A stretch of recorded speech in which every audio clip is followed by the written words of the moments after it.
Christmas tea and gingerbread. There are snow flurries outside right now.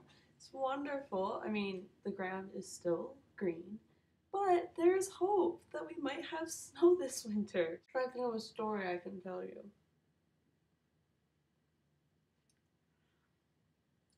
What have I even done since I've been home? Honestly, I don't even know. Been working, basically. Okay, here's a story for you. An accomplishment, actually. So many people who know me are aware that I'm very bad with technology and like the internet and stuff. Like I try searching something on the internet, I can never find what I need to find. I'm just awful. I don't know what it is. And I have problems getting technology to work and function at all. And so, the other day, studying for exams, I'm at Panera Bread. A man comes up to us and like, can you help some old people out with the internet? We need some help. And I'm like, hoping that my friend will say, yes, I know how to do it. Let me help you. But she says, oh no, Val, you can help them. I'm like, all right, here I go. So I walk over and I'm like, so what's the problem? They tell me their problem and I helped them. It was beautiful. Yeah, they could get their internet to work, and I told them how to connect to the Wi-Fi. And so that is how I helped old folks with their internet issues. You check mark a box.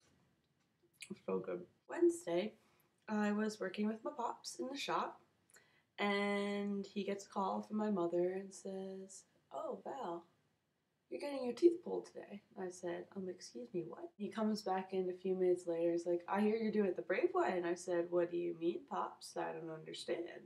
And he says, oh, well, you're not getting the gas. You're just doing the Novocaine. I'm like, that sounds like a bad idea. I don't know what the gas does, but I know that people get the gas. So it must be a better alternative to just the Novocaine. So I'm getting a little worried here. Little worried, because Novocaine, first of all, just freaks me out. Like the not being able to feel something that's happening in my body. I don't like that. It makes me very uncomfortable. So I'm not liking this idea. Head over to the doctor after work. I get there, shots and shots and shots all over my mouth. And then they go like, oh, let's go and drill this up. But okay, we got one out. Now let's do the other side. The other side decides not to cooperate. And so they start digging in and digging in and digging into my tooth to like twist it out. But I can feel it all. So I'm like, sitting in the chair. So they bring out the needles again and give me some more shots. And yes, I got my teeth pulled. They stitched it up. And I'm just like bleeding inside, and it's just so So then that night I stayed up until the Novocaine wore off because I couldn't fall asleep knowing that it's still in my system. It just doesn't work. The next day, cheeks are pretty swollen, kind of hurting a little bit, but not so terribly much. So I go into work and they're like,